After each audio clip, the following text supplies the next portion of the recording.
Welcome, welcome, welcome. Good afternoon, everybody, and to the 2022 Members Annual Meeting for CFA Society, Orange County. My name is Derek Pentelli. I'm the president of the society, and I'll be leading this event, to at least kicking it off, and then inviting my colleagues on the board to also contribute to an overview of the society, show a state of the society, our efforts of the past year, and a little bit of what's to come. And then afterwards, we'll have a quick, our quick annual meeting. We will follow that with a part 2, Investing in Innovation, led by Carrie Ransom. So stick around. So first off, I want to make sure everybody had an opportunity to vote. If you have not voted, we do have the board elections. It's still open. That'll be going on for another 15 minutes or so. So Brody, our admin, can you please put that in the chat? If you have not voted, please do so. And I want to go back, start off by letting everybody know the mission statement for CFAOC. And that is to foster a supportive community for both current and next generation investment professionals in which to build valuable networks, expand industry knowledge, and gain financial education, and to promote the highest standard of ethical and professional conduct within the Orange County investment community. So that's what we stand for at CFAOC. That's what the board offers for its members. So quickly, the board has been working on, well, actually real quickly, as the president, my job is to coordinate with society leaders and key constituents to uphold the mission, bylaws, and vision of the organization. And so as a board, we are focused on delivering value to our constituents, and it's our aim to be recognized as a source of excellence that yields high and diverse engagement, as well as enhancing organizational sustainability, which is to execute a self-sustaining organization with strong governance, optimized financial and operational capacity, and thriving strategic partnerships. So when I think about CFA Society Orange County, I think about a tremendous community of investment professionals. And I'm inspired by the quality, knowledge, and character that makes up this group. And it's an honor to be part of this organization. And for CFAOC, this past year has really been one of reconnection. It's a theme that's been quite prominent for individuals and organizations worldwide after a prolonged period of relative isolation. And for that reason, we've really been focused on using this year to put energy and resources towards vibrant in-person signature events, including the annual charter holder recognition and holiday dinner, and our economic forecast dinner. We've started more frequent and mostly monthly networking opportunities at the rotating venues across Orange County with our Invest in Yourself networking series. We've collaborated and made accessible more educational events with other CFA societies and professional groups.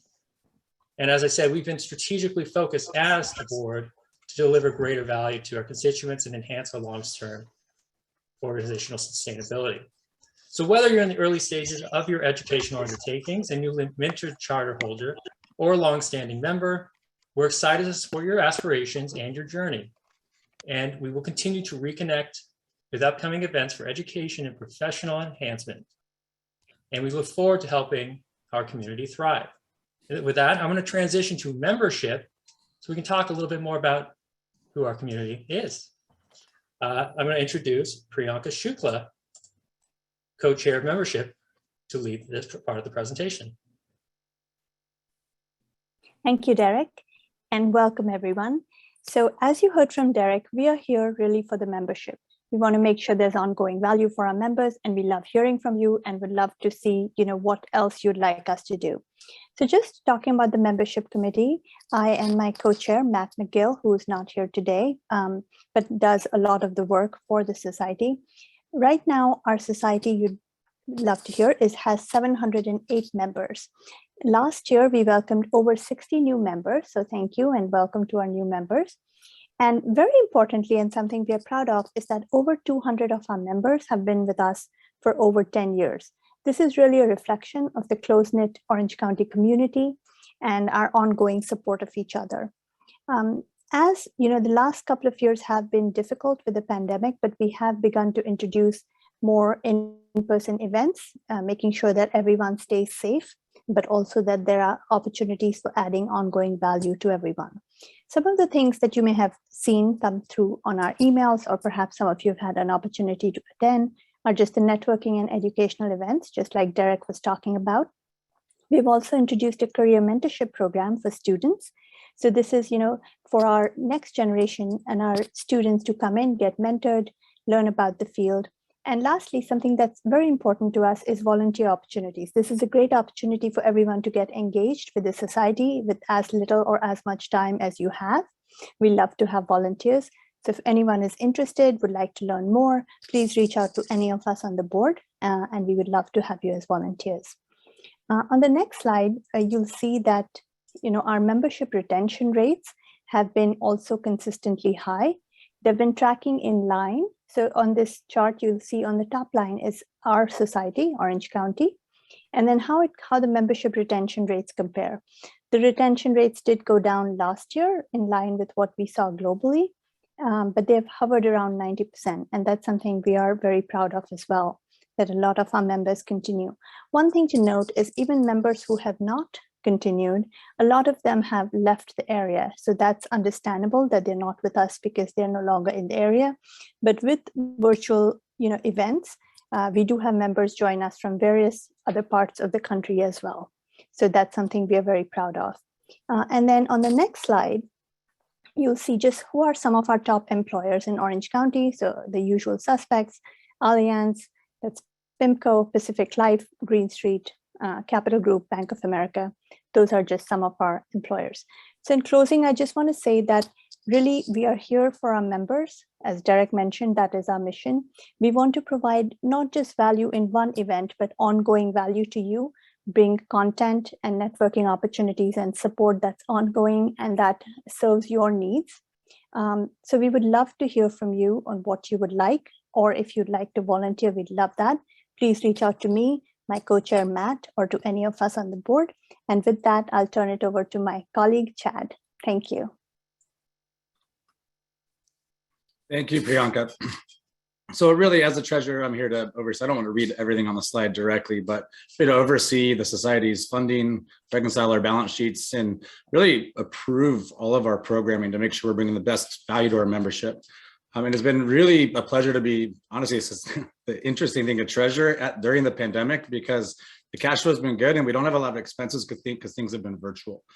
So one of the interesting things that this group has done, we really tried to do just this year, over from 2021 to 2022, is use some of that excess cash to bring even better programming to our membership for better member value. The unfortunate reality is, as we've all known, the pandemic continued. So we put together a remarkably aggressive budget for last year. And unfortunately, as much as we brought monthly networking events to try to bring our members out to in person, we're having another golf event, we have a wealth management symposium in person. A lot of those signature events that we had budgeted some pretty big dollars to bring big speakers out had to stay virtual, and we didn't see as much value in having those big speakers out to a virtual event. So I think we're all already talking about planning a pretty aggressive budget again for this next fiscal year, hoping to continue to bring really good member value. So if you kind of see the financial highlights as of March 31st, our fiscal year actually ends June 30th of this year, but updated all the way through March 31st. On the left-hand side, our P&L, you can see our operating income was $147,000. And our expenses are just shy of $140,000. So we're still at a surplus. Now, by end of the year, we do expect that to be negative with two really big events coming up, right? Our golf tournament and the wealth management symposium. And as great as it's been to have some pretty good sponsorship revenue for both of those, we are technically still budgeting shortfalls for them. That being said, we are actually budgeting for this year to bring as much member value, a deficit of $30,000, trying to kind of give back some of the revenues and some of the Zoom calls over the last 2 years and bring even better membership events. So with that, you can see on the right-hand side of the page, how strong the financials are of the CFA Society Orange County. We're actually one of the strongest, from a balance sheet perspective and a reserves perspective, across the globe. We have, call it $200,000 in reserves, which we consider to be reality, almost 2 years, in that we spent a lot of extra money this year in operating reserves just sitting in cash. That being said, we have another $200,000 sitting in an investment account. And being that we have such a strong cash position, we've decided to leave that cash to guarantee we can operate for nearly 2 years without needing to dip into that investment reserve account. So we made that investment reserve account a total return strategy of just mid last year, trying to capture, at the end of the day, well, I think this year for all of us being investment professionals, been a rough start to 2022. At the end of the day, our goal with that is really have a 2 to 5 year time horizon for that portfolio, recognizing we have enough cash on hand as well as operating revenue coming into the door that we should not need to dip into those reserves unless we really, the CFA Institute, which they are cutting our funding, if they just completely cut our funding to zero as opposed to giving us something, we might be in trouble. If our membership completely dwindled to half of what it is today, then our cash position might be in trouble. We might need some of those investment reserves. But really, that 2 to 5 time horizon we feel is pretty conservative, from an investment committee that reports up to the treasurer to make sure we can continue offering great programming for all of our members and hopefully bring even enhanced programming over the next couple of years, because we are honestly trying to deplete some of that cash balance. Now, on the left-hand side here, as I close up today, you kind of see the income sources, like how does the society make money, right? Because at the end of the day, we cannot produce any of the programming unless we have revenues coming in the door. So the bulk of that on the left-hand side, 53%, does come from member revenue. The next bulk of that 35%, is directly from CFA Institute funding, not related to membership. Now, an important reason or important caveat with that is we already know they reduced our funding this year. We know they're reducing our funding next year. And there's been a lot of questions. Well, if you have this big cash position, can we talk about reducing dues and all this kind of stuff? And what we decided as a board is that we know we're going to lose funding from the Institute. There is no kind of guess for if that might be reduced in future years, as well as candidate levels have kind of leveled off, if not started to shrunk throughout the pandemic. So the next biggest source of income is programming and events, which is a relatively small piece. It's actually not net surplus. As much as we say it's a big income source, we're actually net outflow or deficit from programming and events, as we have a couple big events we like to make free for all of our members, right? Like this member meeting, hopefully next year we go back to in person. It's usually a big luncheon, and we cover the cost for every member to be there in person, which is a pretty big expense for the society.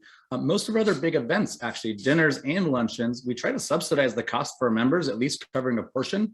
So if you ever look at the difference between a non-member price, which we make a tiny bit of profit, and the member price, we're almost always taking a loss on our members. We never try to profit from our members for our programming events. We only charge non-members more, because at the end of the day, our mission is here to support the investment community and the membership of the CFA Society Orange County.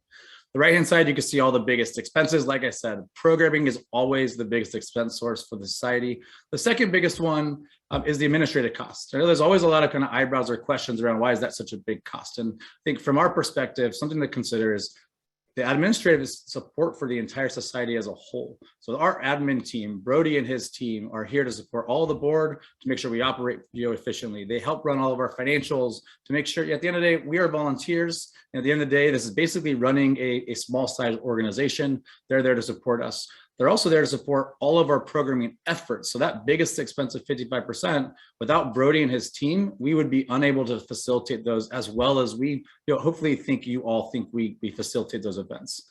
Then the last one is we do have an educational foundation. It is a relatively small piece of our expense source that really seeks for outreach to all of our university partners, right? So we have 6 of the biggest universities in Orange County that we have programming that they run through, anywhere from 40 to 100 students running through these programs in any given year, depending on their participation level. So we're really proud of our educational foundation that is also a nonprofit and here to support with the support of the CFA Society Orange County. With that, let me close out the treasurer report. Programming. Thanks, Chad. Really appreciate that overview. And you might notice that although I look very much like Ben, I am not Ben. I co-chair programs committee with Ben, and really excited about the events that we have coming up, and really proud of some of the events that we've put on over the past year and a half. Obviously, last year has, was filled with challenges and headwinds given the COVID-19 restrictions on in-person events. But we're really proud of the fact that CFA Orange County was one of the first Western region CFA societies to put on and return to in-person events that kicked off with our June 2021 inaugural golf outing. So it was great to see everybody in person, play a round of golf. And if you haven't already signed up, we do have another golf event coming up here on June 9th.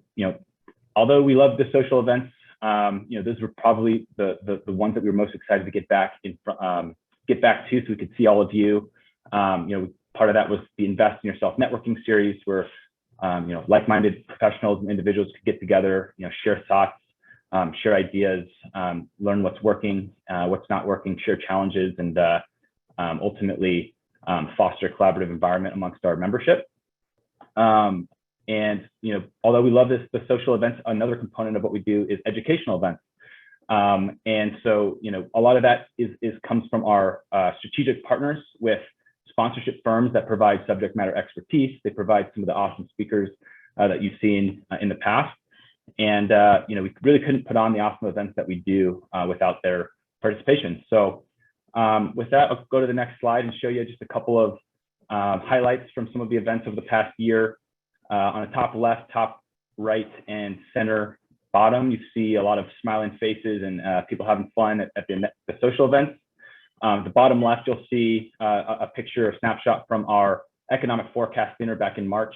We had a great speaker, Invesco provided, Brian Levitt, who talked about, as we were starting to enter this really volatile market environment, what his thoughts were and where he saw opportunities. And if you go to the next slide, I just want to call out a couple of things that are coming up, here over the summer and the second half of the year.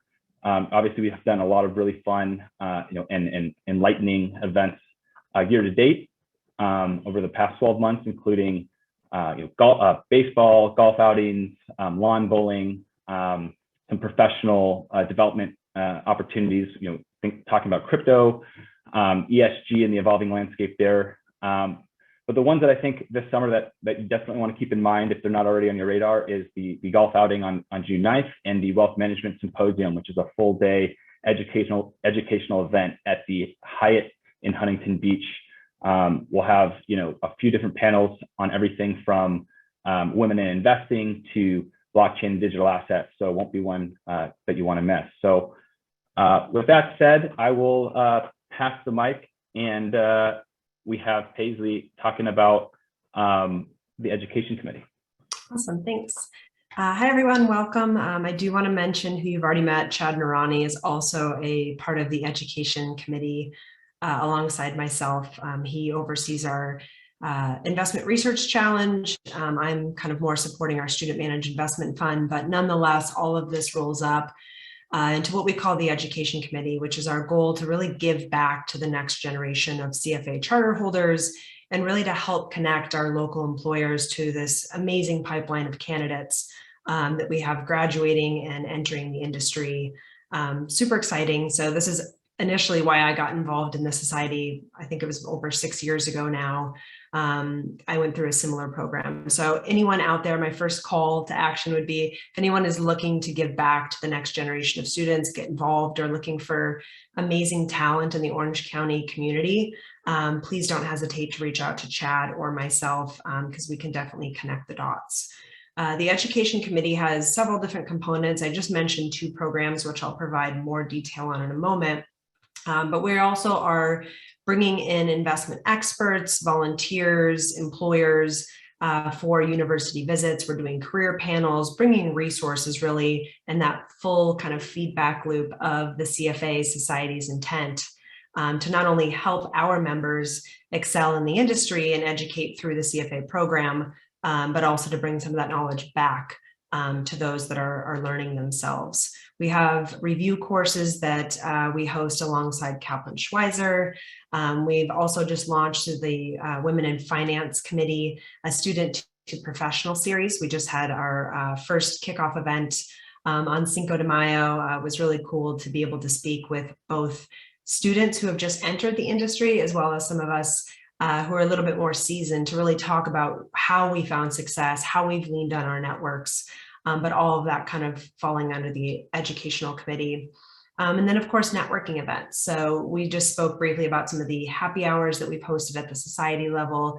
The education committee also has networking events that are more just focused on bringing students together so that they can learn from each other and network, because oftentimes the university students are very siloed in their own programs with their own advisors. So again, our goal really is to just bring all of these resources, connect the dots, and kind of have that full feedback loop of making sure that the next generation has access to this amazing society of members that we've discussed here today. If we could jump to the next slide. Couple photos here from some recent events. We have the bowling event in the top left and the bottom right. That was just hosted in April of this year. And really, that was an opportunity for us to bring together these two kind of marquee programs that fall under the education committee. The Student Managed Investment Fund, which I've just mentioned, and another photo from that is in the bottom, the large group of students. I think Chad had mentioned, anywhere from 40 to 100 students come through the Student Managed Investment Fund program every year. Amazing opportunity. We have a kickoff event in December where we actually put out a request for a proposal or an RFP. So for those of you in the industry that are familiar, we try to really mimic a real world environment where students are learning about how to professionally respond to an investment proposal. And then they actually get to manage real money portfolios throughout the year. So again, you can see how these programs are really providing tangible experience for the next generation. And then maybe the next slide, I'll give a little bit more detail on those two programs. As Chad mentioned, we have anywhere from 4 to 6 local universities in Orange County that participate every year, and they get to manage real money, which is an amazing opportunity. So this last year, the portfolios that are being managed for the calendar year 2022, we have Cal State University Long Beach took first place. Always looking for volunteers for this program. We call it the Smith Fund. So if you have any capacity or any desire to get more involved, please don't hesitate to reach out.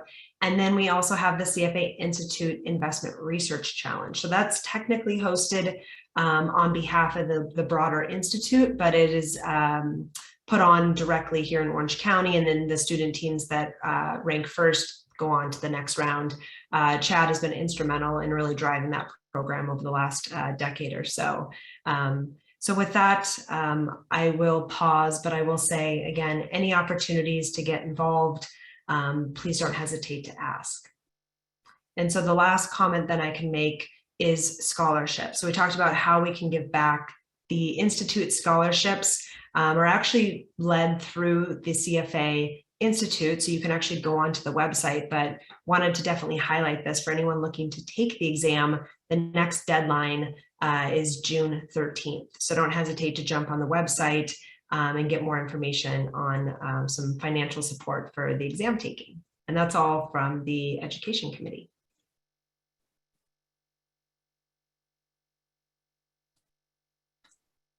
All right. Thank you, Paisley, Chad, Andrew, for providing, and Priyanka for providing those updates. At this point, I'd like to announce, and you can do a little drum roll on your own, the Volunteer of the Year. That's June Sue McClory. Who is June? June has been heavily involved on the PR side. If you've ever liked or shared a post, she was heavily involved in that. So she has been producing a lot of our content and getting the word out, getting education to our members, letting people know what's going on with the society. Who is she? Well, she's enthusiastic, she's adaptive, imaginative, passionate, team player, the type of person who you want to be working with.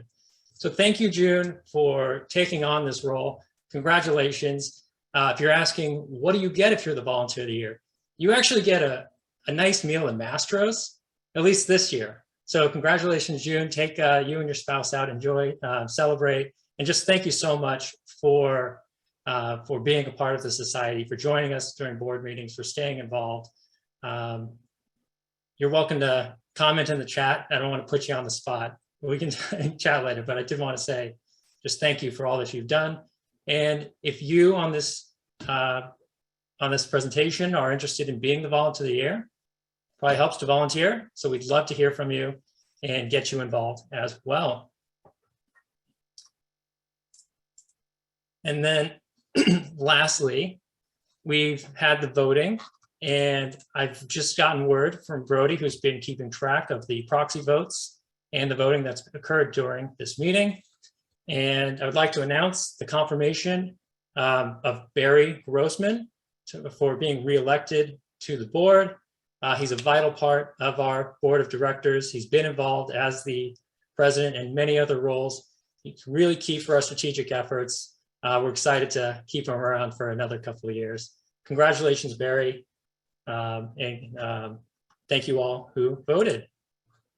And with that, I would like to adjourn this part of the annual members meeting for CFAOC. Again, thank you all for being here and for the reports. And at this point, I'd like to transition to Mary Sigler, our past president, who will introduce Carrie Ransom and lead us into part 2 of today's event. Mary, take it away. Great. Thanks, Derek. And I'd like to say hi to everybody here today. Thank you for being here. Just want to say quickly, we've had different themes for our member meetings through the years. One year we had a speed reading instructional session. One year we had a marketing guru. Last year we had a consulting firm that presented on trends and what they were seeing in the institutional marketplace. This year, in keeping with our mission to foster a supportive community to share thoughts, we've invited Carrie Ransom, who is a local investor. To give you an idea of his kind of space, few of his hashtags are hashtag company building, hashtag startups, hashtag founders. And so you get the idea. Carrie's going to speak to us today about what's going on in Orange County in the entrepreneurial and innovation space, and kind of put it into a context of also in the broader world. Thank you so much for being here today, Carrie. And I'd like to turn it over to you. If you could please give us a brief introduction about yourself and your background. Sure. Thanks, Mary. And thanks everybody for sticking around after your meeting and update. A lot of good things. I am involved in a number of different association boards, and so I sort of expected if there was one that was well managed financially, it had to be this one. So thanks for having me. I originally grew up in a small town outside of Indianapolis in a family business, and I had my whole life and kind of laid out for me if I wanted it. We were a 100-year-old family business when I showed up in the world. And so I grew up with my dad and my grandfather in the retail business, only to realize that that didn't suit my personality. I was wildly curious. I got into computers when I was a kid, and it was sort of destined to end up in that world. And so I got out of college and shortly thereafter got into the software industry. And one of my first companies was a company that was trying to actually deliver software through a web browser, which today, that's all we do with software is eat it through web browsers or our phones. Back then, people were used to buying servers, and it was actually a Herculean effort, and we were pretty successful with that. And then after the .com crash happened, I actually moved to California, and I'd felt the pull to come out here for a long time, but this is where all the innovation and where all the ideas were, and I wanted to be right in the middle of it. And so I came out here 20 years ago this year, and came out for business school and wasn't sure what I was going to do, but I knew I was going to either start something or get involved in a young company. And so I used grad school as my excuse. I very quickly got out into the market here. And 20 years ago, some of you were probably here. Southern California was pretty sleepy from a technology standpoint. I was in LA at the time, and there wasn't a lot going on then. it's changed a lot in the last 20 years for sure. I ended up, most of my second year of business school, I ended up working on a startup that happened to be based in Irvine. And so I started coming down to Irvine from Santa Monica and quickly realized that wasn't a commute that I really wanted to do. So I pulled the plug and moved down here 18 years ago and have set up a life here, because what I quickly realized, which all of us who are on here know, Orange County might be the best place in the world to live. And what also really started to perplex me was that despite the fact that it was an amazing place to live, there just wasn't the same level of energy that I felt in other places that I'd been to. I'd spent a lot of time in the Bay Area. I'd spent a lot of time in Seattle. And I had to make that trade-off of what was more important to me. Was it about where I could create a great life for my kids and my family? I have 3 kids, and they've all been born and raised here. So could I find that balance? And I kind of sort of say, I have a Silicon Valley orientation and mindset, but I've decided to be able to do that without having to live there. And I think the reality of the world is that most of the people who are like me go to where the other people like them are.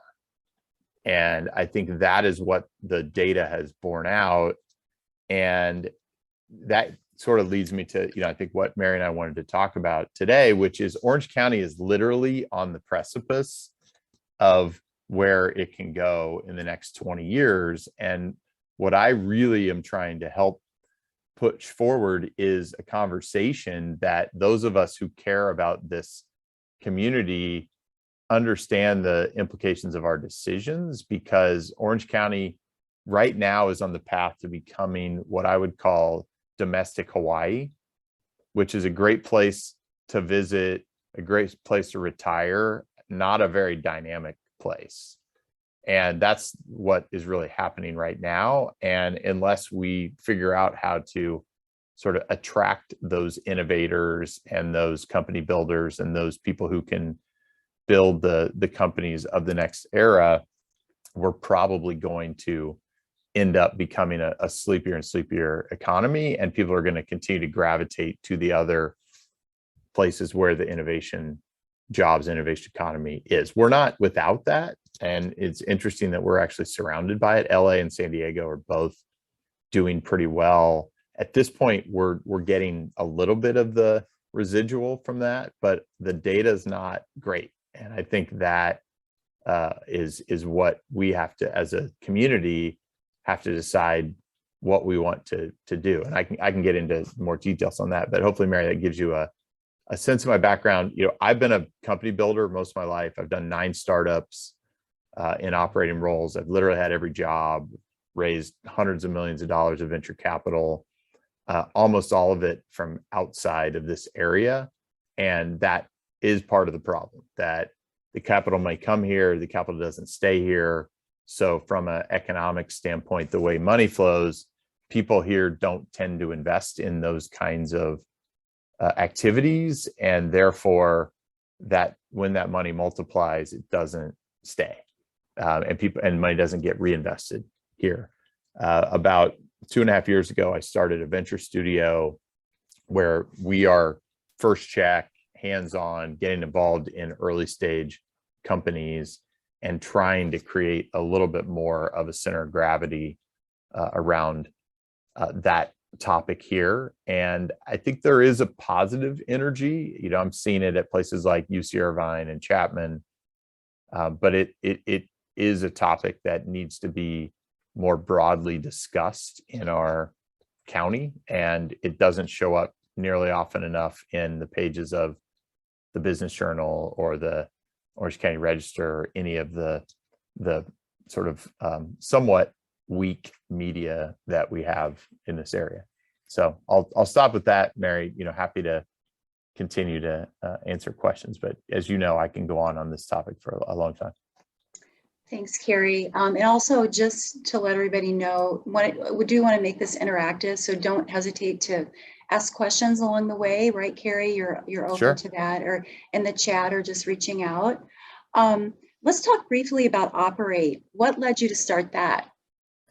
So sure. So as you probably can guess from sort of my intro, what I found here is that we don't have enough people who are willing to both invest in the next generation of companies and help those founders. And so after my last startup, which actually was in LA, I was driving up there pretty close to 5 days a week for a year and a half, built a company from 20 people to 200 people in 18 months. And I was pretty tired and said, look, as I said, it wasn't my first one. I decided that, doing one at a time probably wasn't my best place in the world. And so I said, what would it look like if I could actually work in multiple startups at the same time? And so I started picking the brain of people in other parts of the country that were doing this concept of a venture studio, which really allows for more of that creative exercise of building companies. And that could be ideas that we have that we're trying to pull capital and people together to try to get off the ground, or a place where a founder could come and we could surround them with other key resources they may need to really materialize their idea. And there just frankly aren't those opportunities here. I mean, you look around, and again, I'm just kind of a student of innovation ecosystems. And if you are an early stage founder, my partner at Operate, he sold a software company that he started last year, and he raised almost $100 million in venture capital, not a dime of it from here. And he tried to here and was very unsuccessful. And he raised from some world-class renowned venture funds. They weren't based here. And at every round, they tried to convince him to leave. They said, what are you doing building a company like this in Orange County? Why don't you come to LA? Why don't you come to the Bay Area? Why don't you come to New York? And he stuck it out here. And that is more the reality for a lot of people in the world that I've lived in, is that if they're going to do it here, they're doing it here despite the support.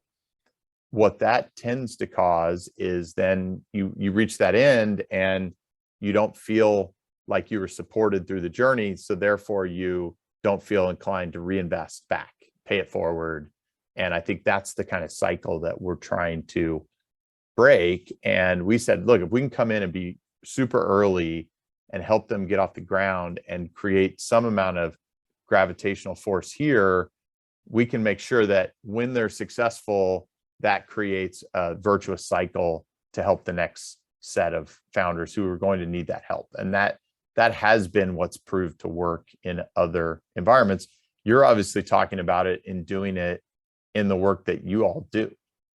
And that has been an area that we have lacked here, and is part of what we need to help fix to really change the trajectory of what's going on. So what do you think are the major roadblocks here as opposed to other areas? Is it just the fact that there's not like a critical mass or the momentum, or what do you think it is? It's a great question, because if you really study history here, in the late 90s, this was probably the second most active technology community in the country. You had a lot of venture capital that was actually based here. And after the dot-com crash, most of it disappeared. And I think you have a number of factors. You have a lot of people who have made their lives or made their livelihoods here have not maybe done it in as much the innovation economy jobs. The innovation economy are advanced industry type of categories. And so if you look at the percentage of jobs here that are in these advanced industries, which tend to be the highest job multipliers. So in any economy, you typically have about 2/3 of jobs are service jobs that sort of fill the supply and demand of the economy. And then if you have a higher percentage of innovation type jobs, you tend to have a much more vibrant economy. So you look at places like Northern California, San Jose, San Francisco, that have some of the highest percentages of those jobs. they tend to have massive multiplier effects on the other jobs. It's like a 5x job multiplier for a data scientist or a biomedical engineer. Those are high wage and multiplier jobs. So our mix, if you look back 20 years, was great. More recently, it's been on the decline.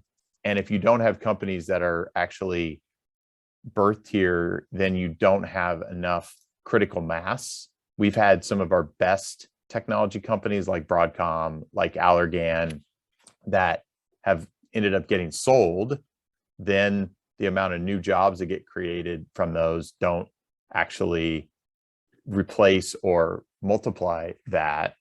And so it's really been an issue of we're not either attracting or retaining the talent. We're certainly graduating massive numbers of what I would characterize as technical talent in Southern California. We have the second highest ratio of PhDs in the country as far as coming out of universities in Southern California.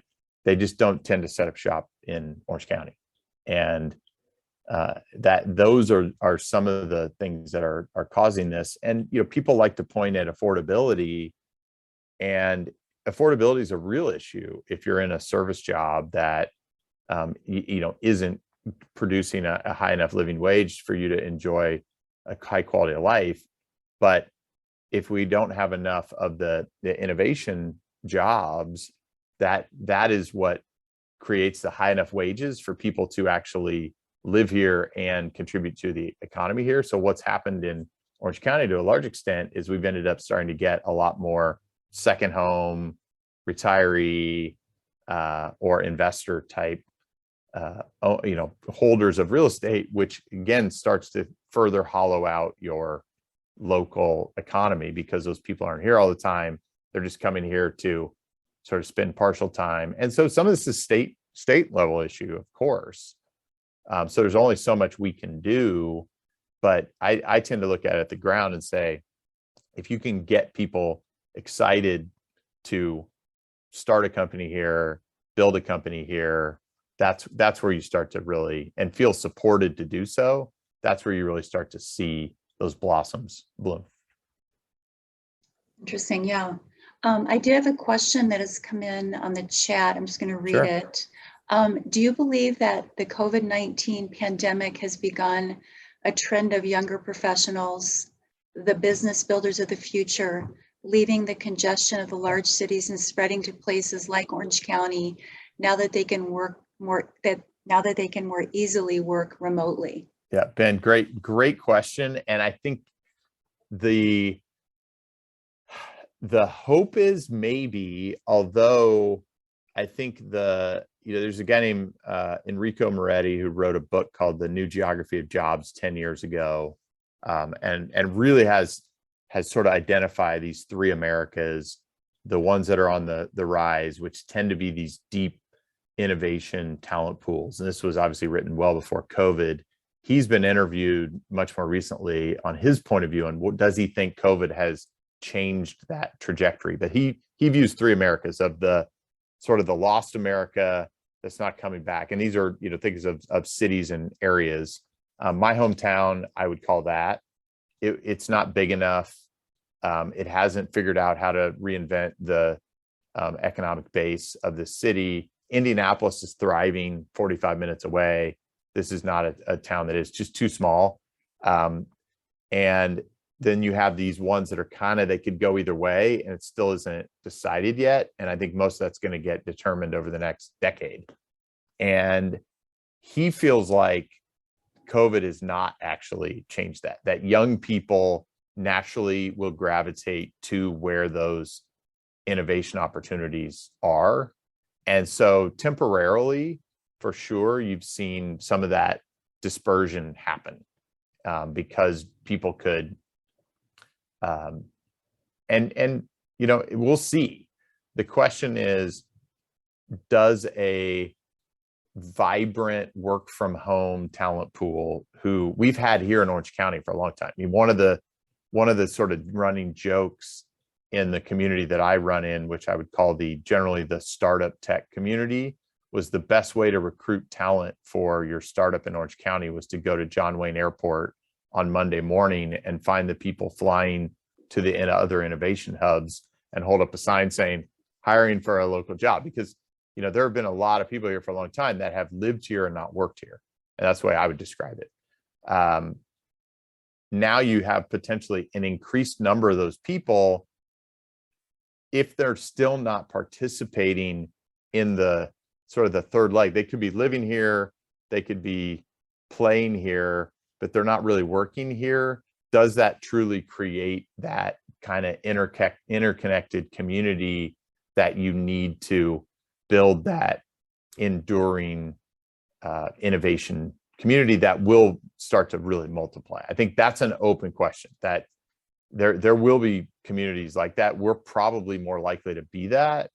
The question is, if you're a startup founder, which is where most jobs in businesses get created in the first 5 years of their existence. So you need a natural destruction creation. We've been on a trend over the last several decades in the US of not the kind of company creation. There's some views that some of these big tech monopolies have stunted some of the entrepreneurial activity, that regulation has made it harder for people to get startups off the ground. COVID hit, and there was a huge surge in new business applications.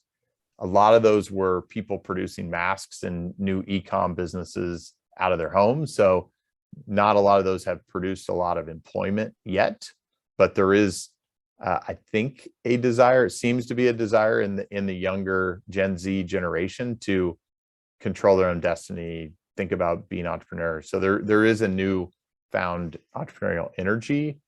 The question will be, how do those connect? And what's been proved in the last few decades, at least, is these thick technical talent pools will persist. Because if you're a scientist, let's say, and most of the people that work in the specific area of science that you work in are in a specific area, you're going to end up in the area. So there's a huge amount of bio tech in San Diego. That's going to be really hard to move out of San Diego into another part of the country or the world, right? In Orange County, we are the ophthalmology capital of the world, which is really fascinating. We are, in some respects, the dental capital of the world. Super fascinating. So those are a couple of the areas where we do thrive. We actually have a fair bit of activity going on in automotive, obviously, as many of you know, and whether we start to emerge as a autonomous vehicle or electric vehicle hub is a possibility. But that will attract, when done well, will attract other people, and those are hard to relocate. Those are the kinds of things we need to build upon. You get too many people working from home in an environment, I don't think they can connect so naturally that will spur more activity, more of that multiplication that I think we need. Yeah, and then when you say that these startups don't feel support, don't feel the support, can you explain a little bit more what you mean by that? Is it, obviously financial support, but also what other types of support are they lacking? Sure. One of the challenges that we don't have a vibrant, what I would call either angel investment, which angel investment I call, and I'm not the first to say it, but I kind of characterize it as somewhat for-profit philanthropy. Is if you're an angel investor, you sort of have to be okay with the idea that you're kind of donating a decent amount of your capital to the good of the cause. And there are a few of those here that are really active, but not enough. And that's part of that financial part, Mary, that you mentioned. But it's also more even important than that. It's the helping people through that early journey where they are a fragile, really, I think of it as sort of like you're growing up a baby into a child into an adolescent, right? And it's a very fragile entity in the beginning, and people that can help de-risk that in various ways is important. The challenge here, this is a much more transactional business climate than a relational one. And if you even have a hint of raising capital, and I've seen this firsthand, let's say you get a little bit of angel money, you'll get deluged by plenty of people ready to help you, and they're going to charge you money at a time where you barely have enough to even eat and breathe. And they want to provide you, and again, no, these are a lot of people who are my friends. They want to provide you legal and accounting and maybe even wealth management services. And that's the last thing you need. You're trying to actually prove you have a useful solution to a market and some advantage in getting distribution or other indicators that you can actually survive, that you can even stand on your own 2 feet and start to move. And so since we don't have enough people that have done this, their understanding of how to help, I think, as I said, I think a lot of people are well intended, but they need to make a living themselves. And I've said this for 20 years, if you need to make a living today, the last place you should be investing your time is in early stage startups, because they are super needy, but they don't have the ability to properly compensate people today, right? So part of what we've done, which I think is unprecedented in this area, is we will both put capital into these businesses and we'll put huge amounts of time and resource into these businesses that we're paying for, and we do it all for equity, and basically say the only way we're ever going to get paid is if they're successful. And that is a very atypical model. It's not typical everywhere, but it's very much atypical here. And that was part of why we started Operate. Is I meet a lot of really young early stage founders. I didn't have good alternatives to offer them if I wasn't capable of coming in to help. And I felt like that showed there was a clear need in the market. I certainly wish I had tens of millions of dollars more to be able to put toward this, because that would also attract people here. But it's pretty well understood, and again, some of these things just bear out over time that, you'll spend a lot more time here trying to find 50 or 100 or a few $100,000 for your startup, and you can go to other parts of the country, other parts of the world, and in a 30-minute phone call, you'll get that kind of money wired into your bank account, because they understand how to do this. So part of this was, can we just start leading by example and hopefully inspire some other people to participate as well? Well, thank you. We have time, I think, for a couple more questions here that have come in. And I'm going to choose. One is, the first one is, in your experience, what are the top 3 underrepresented areas of innovation currently and over the next 5 years, the most underrepresented? Underrepresented here, is that particularly here or just in general? I think, was that here? That came from Priyanka. Were you meaning like here in this area? Either one. If there's a difference, then sure. And just in general also would be great to hear. Thank you. Sure. So if you look at, you can look at where there's huge amounts of demand for jobs, right? There are just massive demands for software engineers, for data scientists. Those are where there's massive demand. And we're recruiting some engineers for a couple of our companies right now. And we talked to a software engineer who just got laid off from a company that downsized. He had 15 job offers in a week. So if you think about areas that are underrepresented, it is, how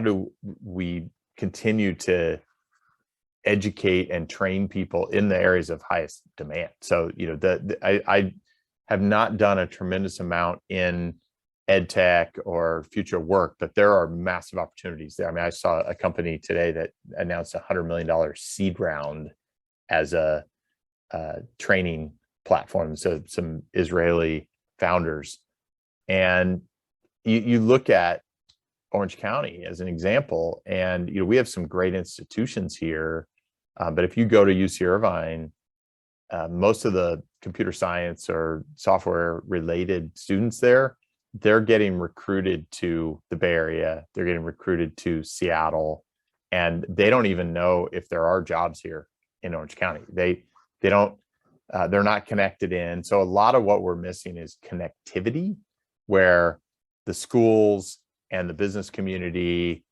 and this desire to, and I've talked to plenty of people who've come through there and say, I didn't even meet an Orange County based company during the time that I was at UC Irvine, or so that those relationships just aren't nearly as strong as they should be. And so that opportunity to just, how do you keep the people who come through here is a huge need, I guess. But if you think about investment opportunities or where things are getting built, I mean, the idea, you've probably all heard this concept of software eating the world.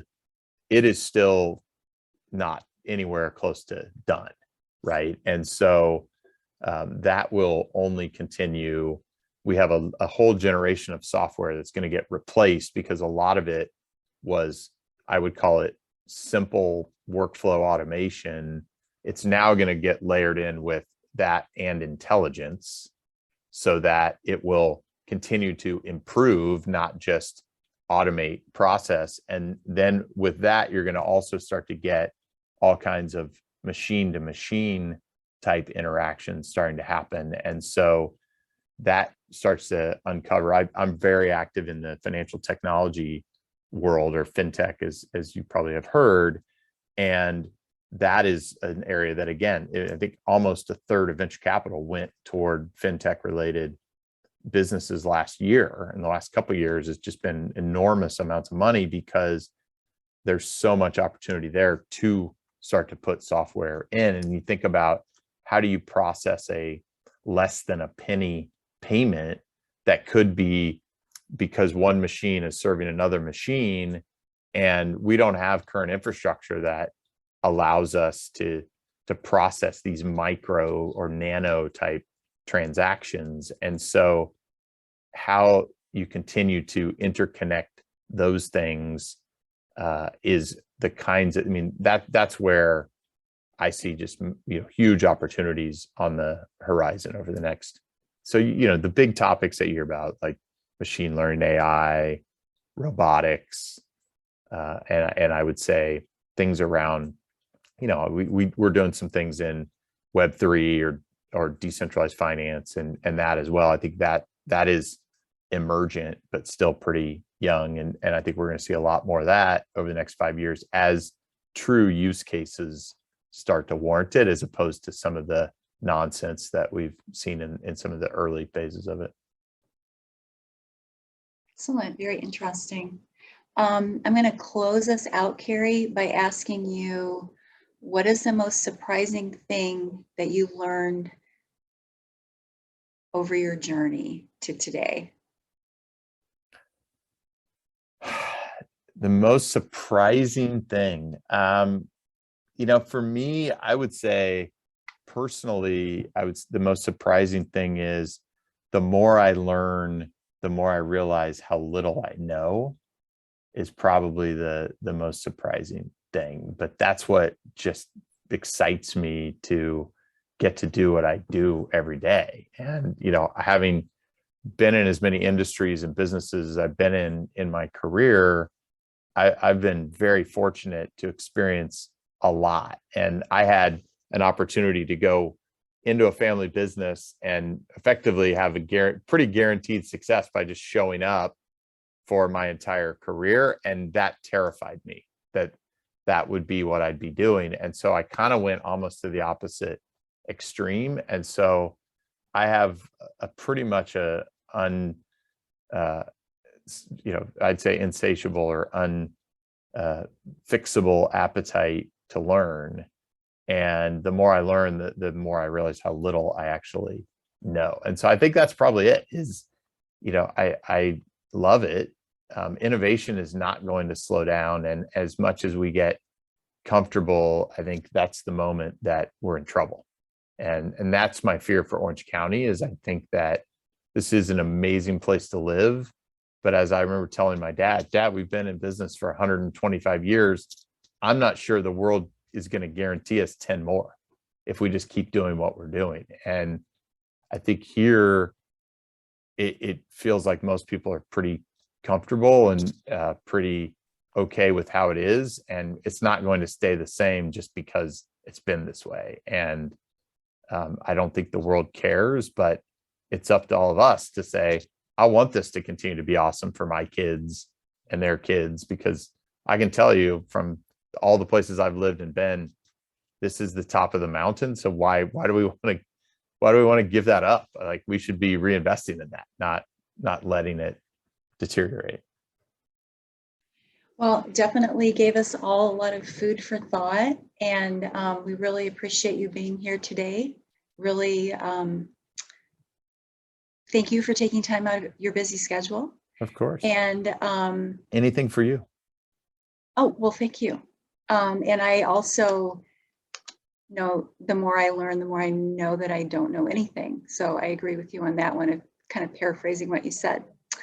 So I'm going to turn it back over to Derek, and we will continue on with our meeting. One last quick thing, Mary. Yes. If anybody wants, I've got a lot of material. I think we decided we'd just have a conversation today. If people want any of the material, there's a great report that came out of Chapman several years ago called the OC Focus. I can share.